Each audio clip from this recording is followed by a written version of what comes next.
I'm a 1974 grad. So 1970 through 74, the years that I was at Reading High School. Before that, I went to St. Peter and Paul, and I was proud to be a St. Peter and Paul Charger. You know, that's still part of Reading, right? I played sports there, and you know, really, when you look at Alan asked the impact that youth sports has on my coaching career, and really, it's everything. You know, it's so important to have that foundation, that upbringing on good coaches. When I started writing this stuff out, it was amazing how many great coaches I had. Not just good coaches, but great coaches.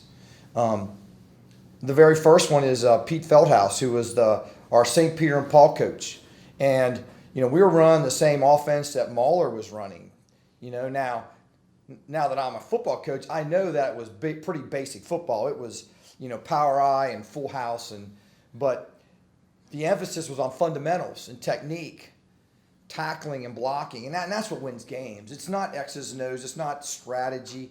All that stuff's good, but if you can't tackle and you can't block them, you're not going to win a lot of games. You got to have those. You got to have players to do that, you know. And so I was fortunate enough to grow up in a time when my senior class at Reading had, I think, about 225.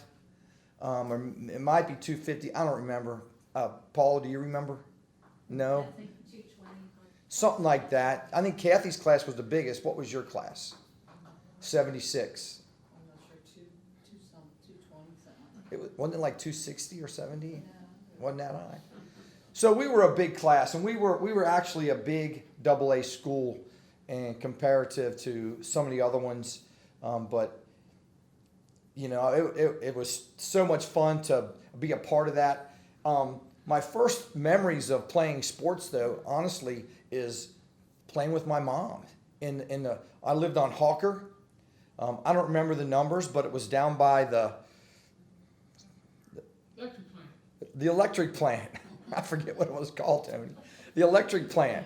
And in the front yard was long. It wasn't very wide, but it was long. And I remember playing wiffle ball. I mean, probably was a preschooler, you know, playing wiffle ball with mom pitching. And you know, when you do that with little kids and they're hitting that wiffle ball, you learn how to play, you know. And so really your parents are really important. So it looks like there's a lot of grandparents in here and not so many more parents.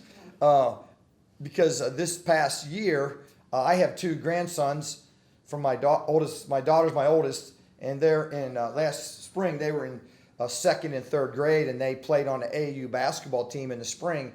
And I wanted to make sure that a dad was not coaching them.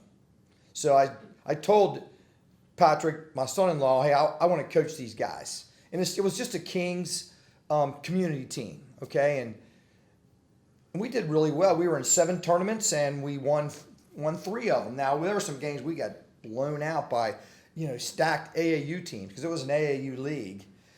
But every time, you know, we use it as a lesson to learn, to get better, and we improved immensely from the beginning to the end. And, you know, that's what I remember as a kid growing up is the nurturing and the great coaching that I had, good and bad. You know, and I remember one time, I'm not sure what year it was. Yeah, it might have been when I played for the Reading Merchants. And I'll get to that story, but I'm going to sidetrack for a second. And Ron Cutter was the coach. He was a great baseball coach, and we were doing infield, and the ball went underneath my glove, and he come walking out, and I thought, oh, no, I'm going to get it. And he just emphasized, you know, fundamentals, staying down, get your nose on the ball, and you know, my career as a baseball player, that moment helped form me, and I was a great defensive player. That was I think my forte was playing defense at second base, and not as an offensive player. I mean, I was a leadoff hitter or a number 2 hitter, and got on base and all that stuff. But you know, I was a defensive player. I was really good, and so that moment that Ron Cutter coached me then, that stuck with me, you know, and those kind of things you don't forget when you become a coach, you know, how important that kind of stuff is. So it's important that I remember VYO being really fun.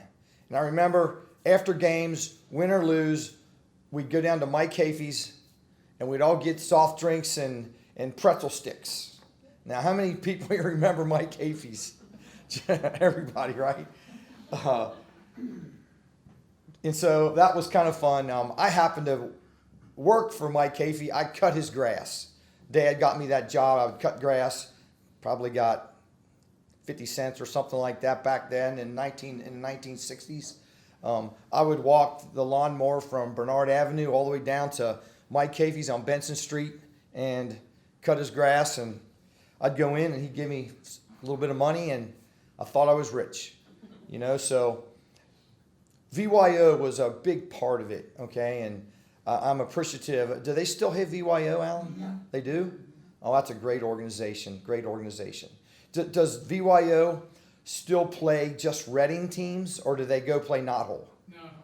Oh, they're playing Knothole. Both. They do both. My 8th grade year, you guys remember Knothole games. It was D1, D2. D1 was 2nd grade, D2 was 3rd grade, C1 was 4th, C2 was 5th, B1 was 6th, B2 was 7th. So I played VYO baseball through that time, and I think it was just Reading and maybe some Laughlin teams, but it wasn't, we weren't playing teams across the city.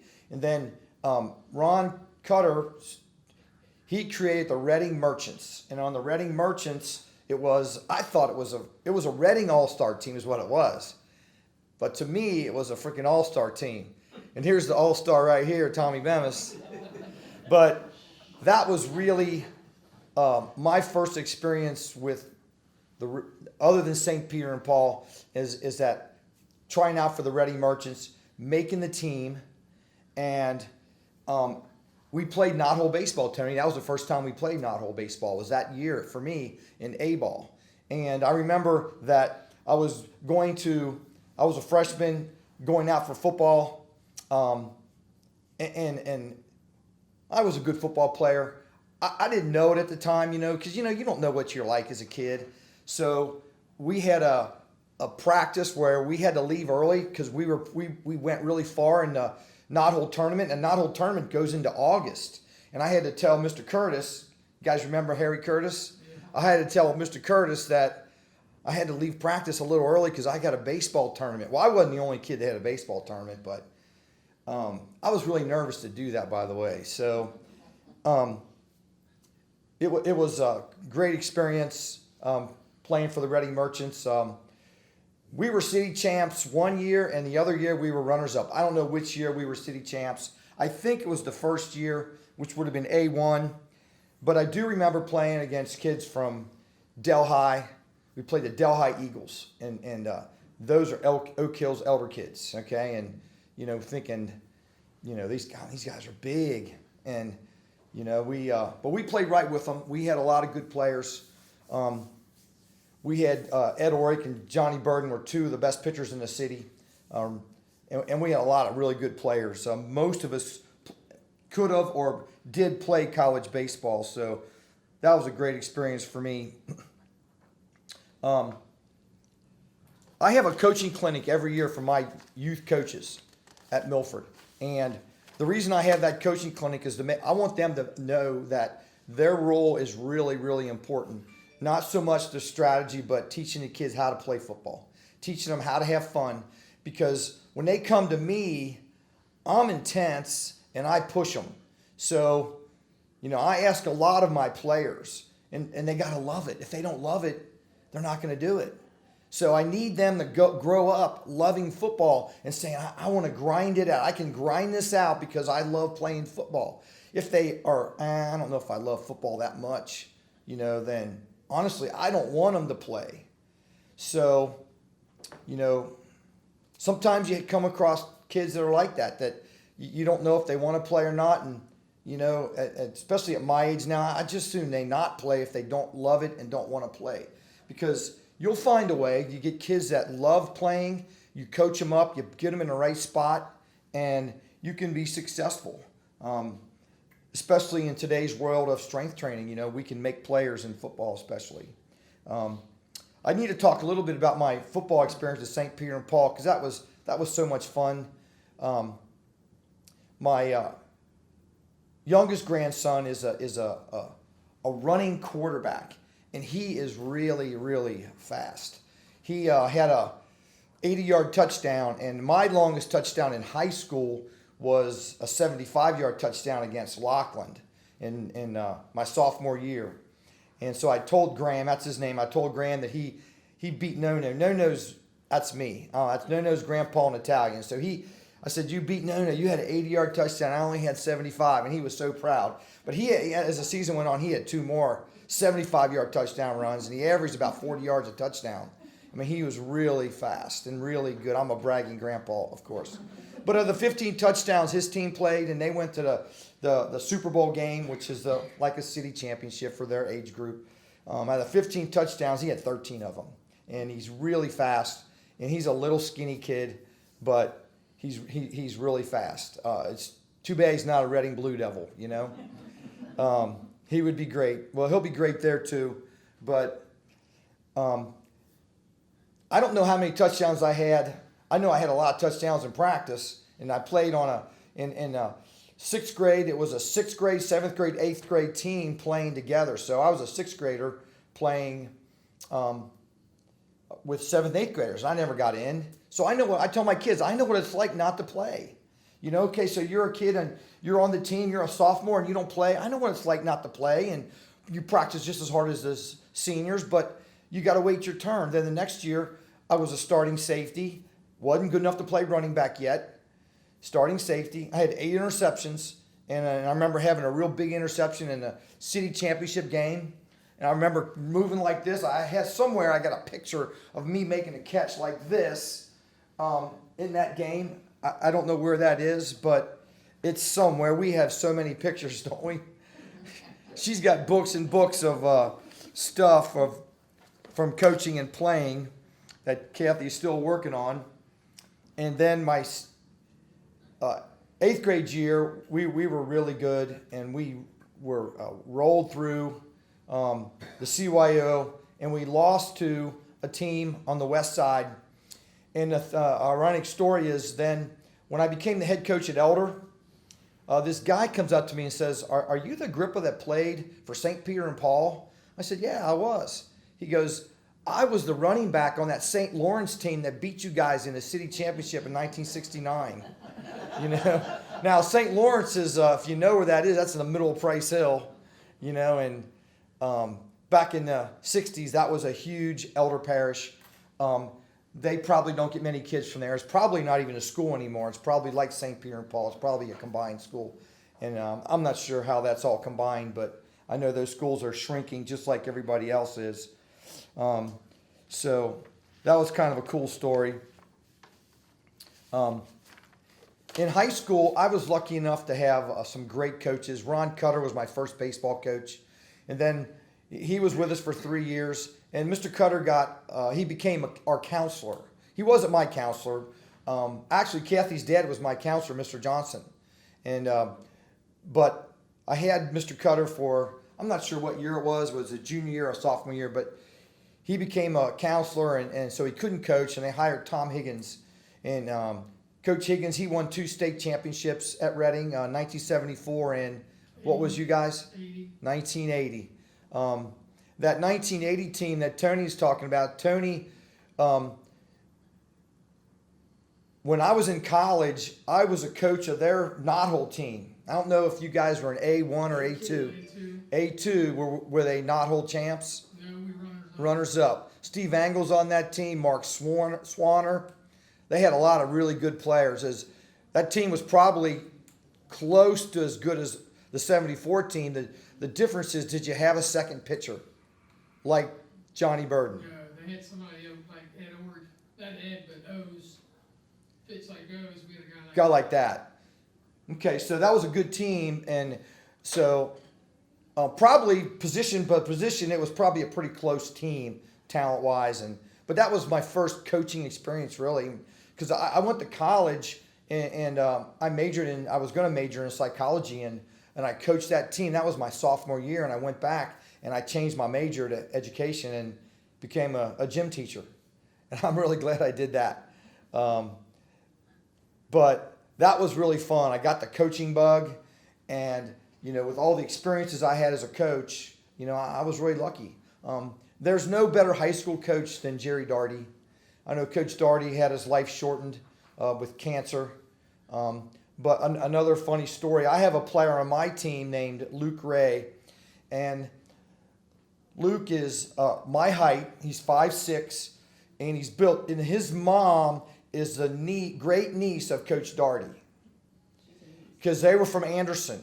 Because Milford has, we're an East Side team, so we have a lot of West Claremont and Anderson and Loveland families that have come to Milford, and it's kind of a melting pot of families. But Luke's family, they love football. All his brothers are really good. Just like Coach Darty was in Athletic Hall of Fame in Anderson. He was a 3-sport star. He went to Northwestern University and was a fullback for Ara Parseghian, who was of Notre Dame fame. Coach Parseghian's fame came when he went to Notre Dame and won a national championship or two. But he was a head coach at Northwestern before he went to Notre Dame, and Coach Darty was one of his recruits and one of his players. And he was such a great coach. Kenny Minor was a great coach too.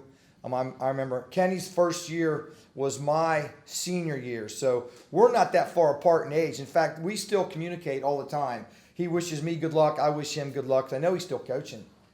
And honestly, about 5 years ago, I applied for the Reading job, and it didn't work out, which that was okay. The Lord had other plans for me. He needed me at Milford High School, Tommy. Remember we were talking about that? He didn't need me at Reading. He needed me at Milford. And so, but if I had been hired by Reading, I was going to hire Kenny to be my receiver coach, or maybe Lou would have been defensive coordinator, but Kenny could have been a receiver coach and helped me on offense, put that offense together.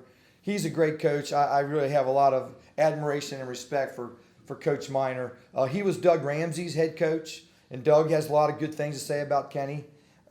So I know that when you pass the test of time, you know you're a good coach. You can be a good coach for 3 or 4 years when you got a lot of players, but what kind of coach are you when you don't have a lot of players?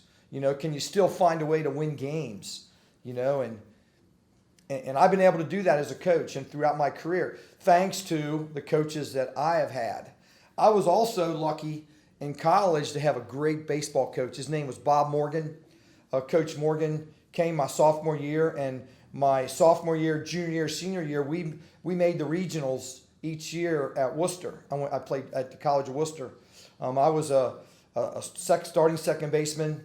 I made all conference my junior year. My senior year I got wiped out because during football my senior year I had an ACL reconstruction, ACL surgery.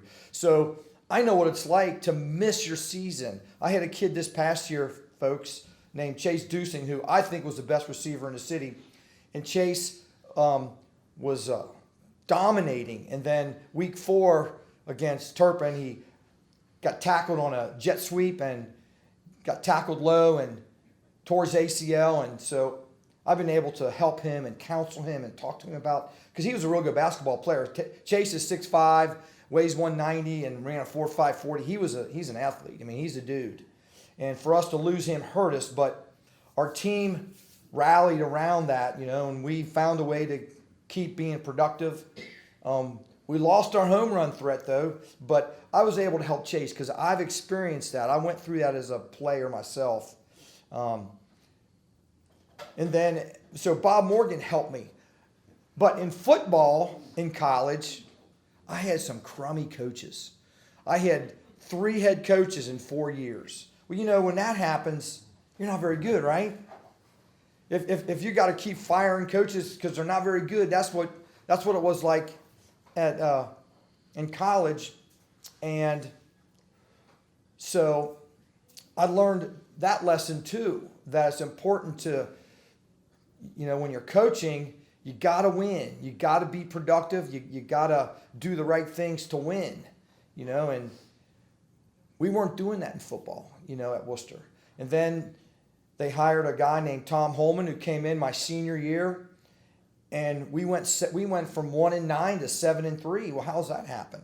There must have been some players there. It's not like he's bringing in a lot of freshmen to play, but what it was just good coaching. He coached. And Coach Holman went on to have a successful career in small college football. He ended up at some Division II school in Pennsylvania, Shippensburg, and I'm sure he's retired by now. I'm sure he is. But he was a really good coach. So I've learned from all my coaches and their experiences. And then I'd be remiss if I didn't talk about the guys that helped me once I started coaching. I was lucky enough to get hired by Beechwood High School. And they had a huge Wyoming connection, and they knew about Reading, and they knew about Tom Grippa, and the head coach's name was Bernie Berry. And Bernie interviewed me, and he hired me. I mean, I must have sent out 100 letters to try to get a job all over the state. I was engaged to Kathy. I was sure in heck hoping that we were going to find a place in Cincinnati to settle down and not have to be in, somewhere else in Ohio. But I sent my resume and my application to all these different schools. I think it was about 60 schools I sent it to. And I got hired by Little Beechwood High School. And that was a great experience for me.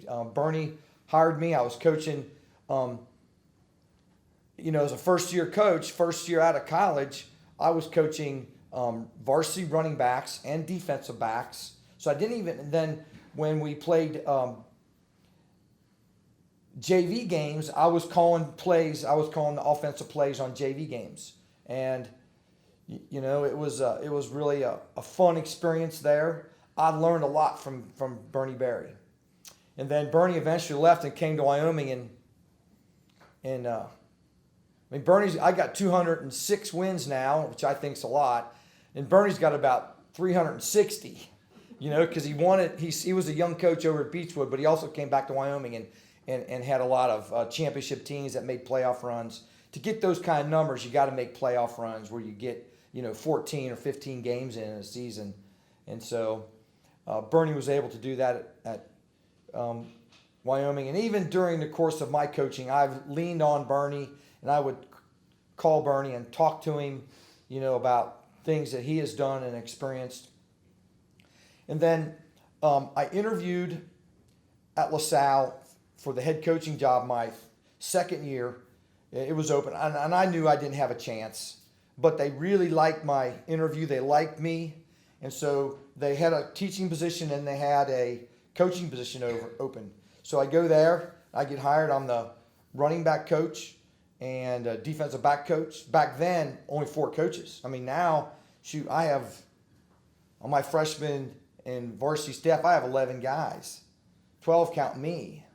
So, staffs are really different. But I was hired as the head baseball coach, and I was the assistant football coach. And Ray Hydron was the head coach, and Ray was really huge and instrumental in my development as a coach. I was coaching the GCL. I mean, that's the best football in the state, and especially back then. And I mean, I coached, to show you how old I am, I coached against Jerry Faust. My first year at LaSalle was Jerry's last year at Mahler. And I remember being in the press box looking down, and there was a guy whose name was Hank Bulla. Does anybody know who that is? Hank Bulla was the linebacker coach for the Bengals then. He came with Forrest Gregg. His son, Shane, played for Mahler and eventually went to play at Michigan State, where Hank was that's where he played. He was an All-American player there. Well, he was sitting there, and he must have heard me yell, because he kept looking back at me. I'm thinking, what's this guy looking at me for? It's kind of weird. But it was a great learning experience. And then, going against Steve Clowney. My last 3 years at LaSalle, I was a defensive coordinator going against Steve Clowney, who I thought was the freaking best coach, in the state. And, his first year, he won a state championship and blew everybody out. He won another one, in 2 or 3 years later. And, I got lucky enough to get hired by Elder as a young coach, and it was at a time when the GCL was having money problems. The Catholic high schools were having money problems. So I was a cheap hire for them. I only had 9 years experience, and so they hired me to be the head coach. When I look at the guys that I went against, it was really, there wasn't a lot of competition there. If Elder had an opening now, if Doug would leave, they would have a national search to find a coach to come in to coach at Elder. Back then, they were almost begging guys to coach. So I got lucky, I have to admit, And my very first year, I coached, the head coach at Sycamore High School is Scott Totillo. So I don't know if you know who Scott Totillo is, but Scott was my very first quarterback at Elder. And I was lucky enough to coach Scott. He was a great quarterback. He had the misfortune of the very first game. We were playing Woodward. Center forgets to block back on a bootleg and a two-eye technique, which is a gap player, backside. He doesn't get blocked. He pursues, sacks Scott, and he falls on his shoulder, breaks his collarbone. Okay, so he's done. The next guy in was Steve Keller, who ended up being one of the best players Elder's ever had. And so I was lucky. I fell into having a great quarterback, Steve Keller. So, luck's part of it, as a coach. But it still goes back. And then that was 1987. And then in 1988, I was lucky enough to hire Doug Ramsey. I was looking for I needed to expand my coaching staff. And I wanted an offensive guy to coach.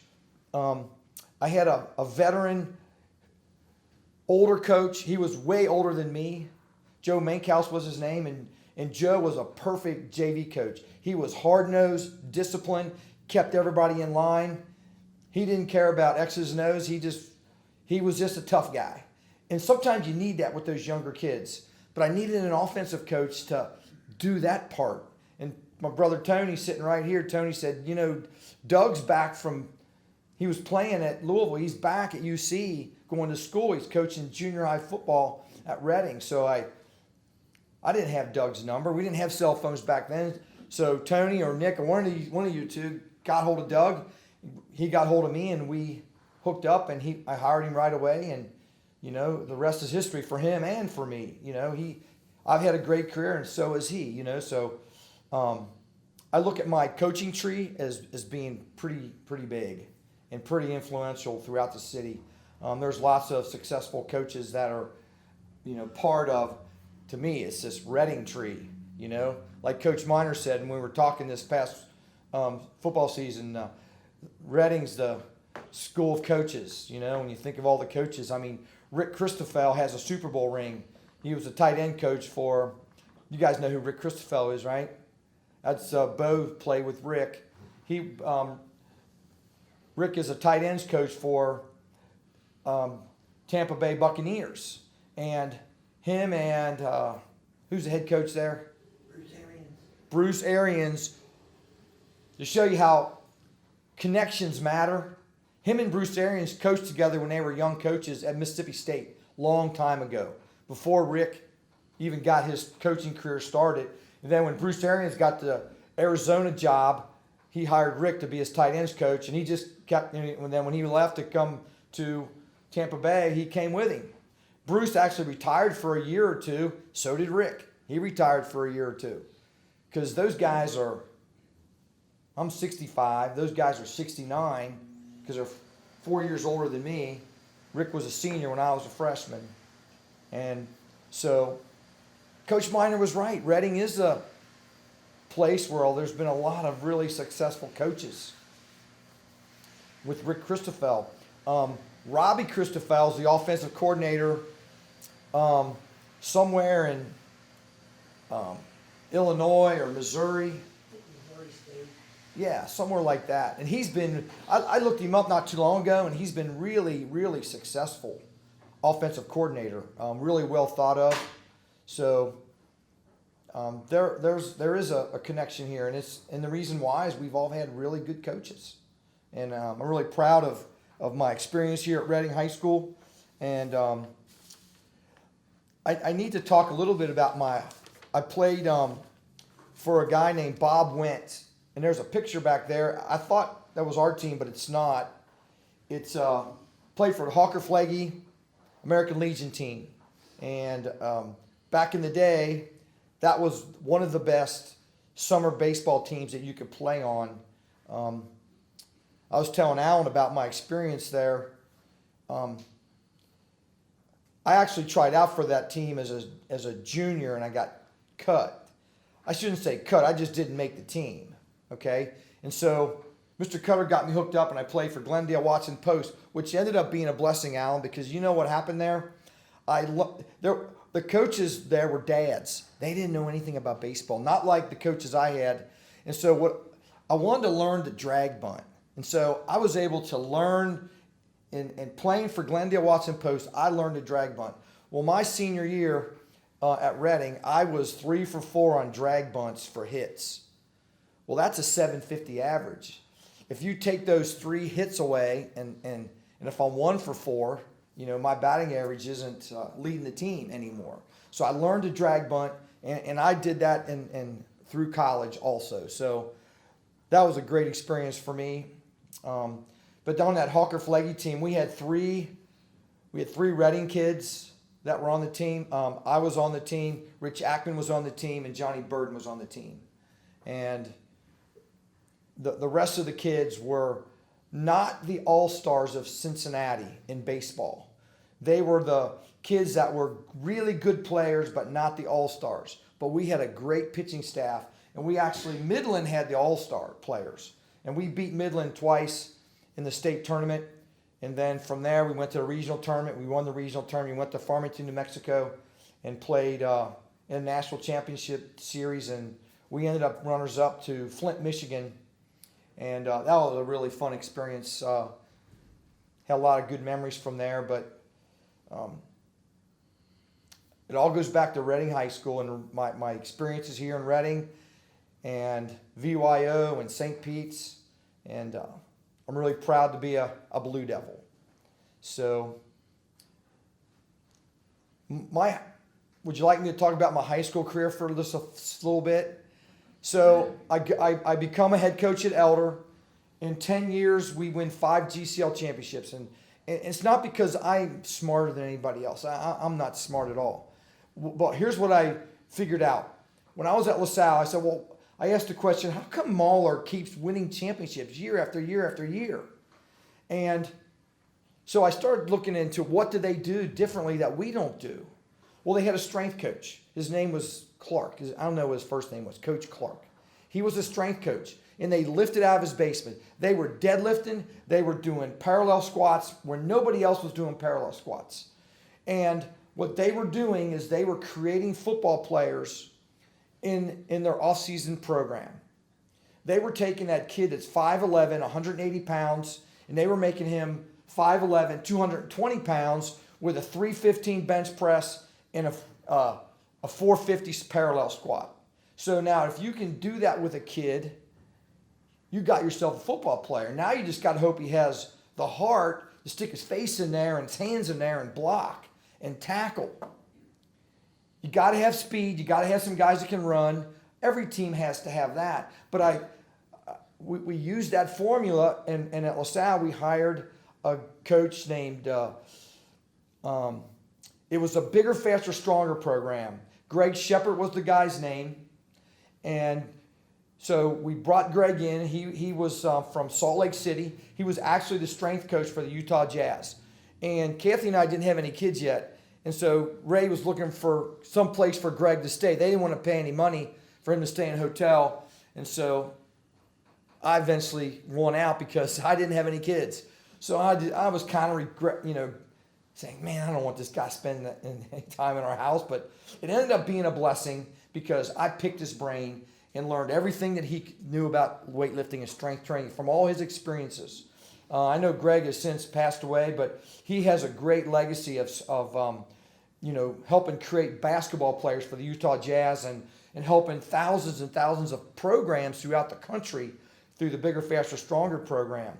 And, I still use most of that stuff today. It's the same basic formula. It's tweaks a little bit, but our goal is to make football players, to take those average kids and make them good. Take that good kid, make him great. Take that great kid and make him go to Ohio State. That's what we're trying to do, okay? And, I was able to do that. I've had about 6 kids that went to Ohio State. I had a receiver from LaSalle that went to Alabama. I've had kids at Notre Dame. So I've had a lot of kids, throughout college. And that's what we did. That was the plan. In today's world, though, everybody does it. In fact, they all have strength coaches.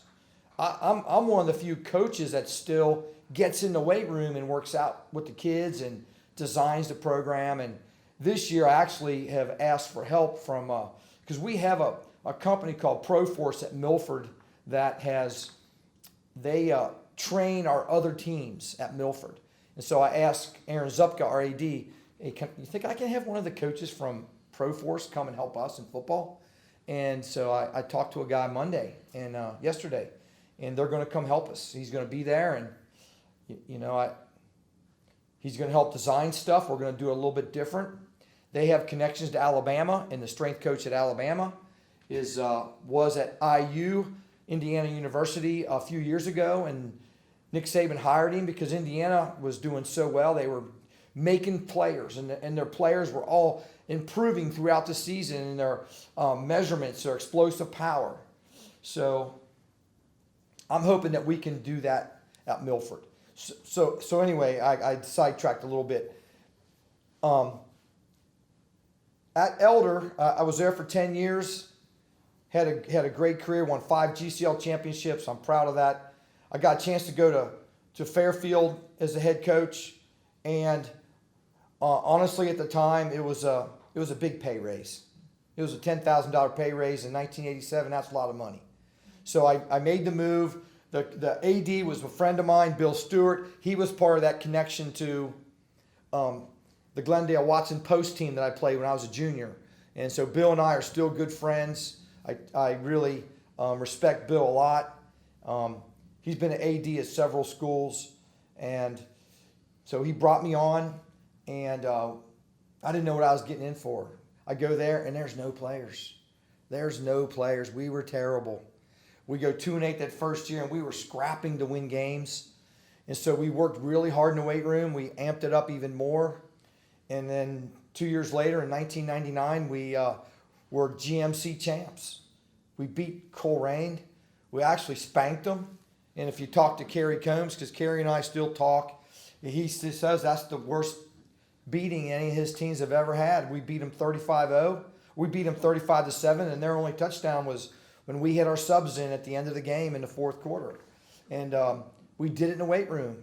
And the line coach for Coach Combs was John Cook, who I had hired at Elder. And so he goes, Tom, what'd you guys do? I said, well, John, here's why. My left defensive end, he weighs, 225, and he benches 315 and squats 450. The 2 technique, he's a wrestler. He benches 300 and squats 400, weighing 205. But he's strength because he's a wrestler. He knows how to play with leverage, and he's quick. You can't block him because he gets off blocks. The 3 technique was a stud. He was about 260 pounds, and he had a 405 bench.